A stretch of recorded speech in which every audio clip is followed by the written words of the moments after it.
అందరికీ నమస్కారం. నేను మీ కొరవి వినయ్ కుమార్. దేశవ్యాప్తంగా లోక్సభ ఎన్నికలు ఏ విధంగా జరుగుతున్నాయి, ఎలాంటి పరిస్థితులు ఉన్నాయనేది మనందరికీ తెలుసు. కానీ ఆర్టికల్ 370 రద్దు తర్వాత జమ్మూ కాశ్మీర్లో మొట్టమొదటిసారి ఎన్నికలు జరుగుతున్నాయి. అయితే అక్కడ ఎలాంటి పరిస్థితులు ఉన్నాయి, అక్కడ రాజకీయాలు ఎలా జరుగుతున్నాయో ఒక్కసారి చూద్దాం. జమ్మూ కాశ్మీర్, లడక్ కలుపుకొని ఇది వరకు 6 పార్లమెంట్ నియోజకవర్గాలు ఉండేవి. కానీ జమ్మూ కాశ్మీర్ ను అలానే లడక్ ను 2 యూనియన్ టెరిటరీలుగా కేంద్ర ప్రభుత్వం ఏర్పాటు చేసిన తర్వాత లడక్ ప్రాంతం అంతా కూడా ఒక పార్లమెంట్ నియోజకవర్గంగా ఏర్పడింది. ఆ తర్వాత జమ్మూ కాశ్మీర్ లో మొత్తం 5 పార్లమెంట్ నియోజకవర్గాలుగా ఏర్పడడం జరిగింది. ముందు నుంచి కూడా అక్కడ 5 పార్లమెంట్ నియోజకవర్గాలు ఉండేవి. కానీ ఆర్టికల్ 370 రద్దు తర్వాత అక్కడ డీలిమిటేషన్ చేసి ఆ 5 నియోజకవర్గాల సరిహద్దులను మార్చడం జరిగింది. 2 పార్లమెంట్ నియోజకవర్గాలు జమ్మూలో ఉండగా 2 పార్లమెంట్ నియోజకవర్గాలు కాశ్మీర్ లోయలో ఉన్నాయి. ఒకటి మాత్రం మిక్స్డ్ గా, అంటే జమ్మూ అలానే కాశ్మీర్ లోయను కలుపుతూ ఒక నియోజకవర్గాన్ని ఏర్పాటు చేయడం జరిగింది. దాన్ని అనంతనాగ్ నియోజకవర్గంగా పిలుస్తారు. అయితే అక్కడ మొత్తం 5 దశల్లో ఎన్నికలు జరగనున్నాయి.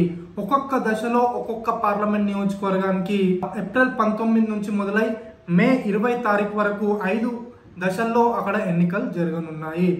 అయితే మొట్టమొదటి ఎన్నిక ఏప్రిల్ 19న ఉదంపూర్ నియోజకవర్గానికి జరగనుంది. అయితే అక్కడ ఏ పార్టీ ఎంత బలంగా ఉందంటే అతిపెద్ద పార్టీగా భారతీయ జనతా పార్టీ అక్కడ ఉంది. 2019 లోక్సభ ఎన్నికల్లో భారతీయ జనతా పార్టీ అక్కడ 2 పార్లమెంట్ స్థానాలను గెలుచుకోగా 3 పార్లమెంట్ స్థానాలను నేషనల్ కాన్ఫరెన్స్ పార్టీ గెలుచుకుంది. రెండవ అతిపెద్ద పార్టీగా నేషనల్ కాన్ఫరెన్స్ ఉండగా పీడీపీ పీపుల్స్ డెమోక్రటిక్ పార్టీ 3వ అతిపెద్ద పార్టీగా ఉంది. ఆ తర్వాత 4వ అతిపెద్ద పార్టీగా Jammu Kashmir peoples conference party ఉంది. అయితే ఈ 4 పార్టీలకు ఈసారి తోడుగా మరో 2 కొత్త పార్టీలు ఏర్పడ్డాయి. పీడీపీ నుంచి బయటికి వచ్చేసినటువంటి అల్తాఫ్ బుఖారీ అప్నీ పార్టీ అని చెప్పి కొత్త పార్టీని స్థాపించడం జరిగింది. ఈ పార్టీ స్థాపన తర్వాత దాదాపు పీడీపీ అక్కడ కనుమరుగయ్యే పరిస్థితికి చేరుకుంది. ఇక కాంగ్రెస్ పార్టీ అయితే అక్కడ ఆల్మోస్ట్ తన పార్టీ కార్యక్రమాలను ఏమీ చేయడం లేదు. ఆ పార్టీ ఆల్మోస్ట్ అక్కడ 0 పొజిషన్ కి వెళ్ళిపోయింది. ఆ పార్టీకి నేషనల్ కాన్ఫరెన్స్ తో పొత్తు ఉన్నప్పటికీ కూడా ఒక్క స్థానం కూడా కాంగ్రెస్ పార్టీకి ఇచ్చేందుకు నేషనల్ కాన్ఫరెన్స్ పార్టీ సిద్ధంగా లేదు. 5 నియోజకవర్గాల్లో కూడా తామే పోటీ చేస్తామని నేషనల్ కాన్ఫరెన్స్ పార్టీ ఇప్పటికే ప్రకటించింది. అంతేకాకుండా కాంగ్రెస్ పార్టీ నుంచి బయటకు వచ్చినటువంటి సీనియర్ నేత గులాం నబీ ఆజాద్ కూడా తన సొంత పార్టీని ఏర్పాటు చేశారు. ఆయన డెమోక్రటిక్ ప్రోగ్రెసివ్ ఆజాద్ పార్టీ అని కొత్త పార్టీని పెట్టారు. ఆ పార్టీ అప్నీ పార్టీతో పొత్తు పెట్టుకొని ఈ ఎన్నికల్లో పోటీ చేస్తుంది. అయితే బీజేపీ ఇది వరకు 2019 ఎన్నికల్లో ఉదంపూర్ మరియు జమ్మూ నియోజకవర్గాల్లో గెలవడం జరిగింది. అయితే ఈ 2 నియోజకవర్గాలకు ఇప్పటి వరకు బీజేపీ సిట్టింగ్ ఎంపీలుగా ఉన్నటువంటి జితేంద్ర సింగ్ మరియు జుగల్ కిషోర్ శర్మలను తమ అభ్యర్థులుగా మరోసారి పోటీకి దింపింది. ప్రస్తుతం జితేంద్ర సింగ్ కేంద్ర సహాయ శాఖ మంత్రిగా కూడా ఉన్నారు.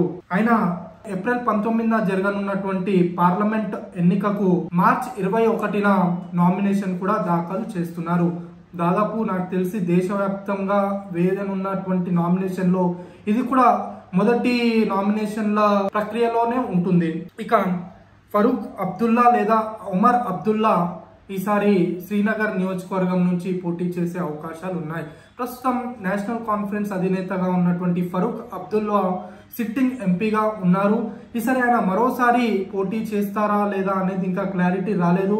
ఒకవేళ ఆయన పోటీ చేయొద్దు అని నిర్ణయించుకుంటే ఆయన కుమారుడు మాజీ ముఖ్యమంత్రి ఉమర్ అబ్దుల్లా పోటీ చేసే అవకాశాలు కనబడుతున్నాయి. ఇక అప్నీ పార్టీ వ్యవస్థాపక అధ్యక్షుడిగా ఉన్నటువంటి అల్తాఫ్ బుఖారీ కూడా శ్రీనగర్ నియోజకవర్గం నుంచే పోటీ చేసే అవకాశాలు ఉన్నాయి. ఇక బారాముల్లా నియోజకవర్గం నుంచి పీపుల్స్ కాన్ఫరెన్స్ అధినేతగా ఉన్నటువంటి సజ్జాద్ లోనే పోటీ చేసే అవకాశాలు ఉన్నాయి.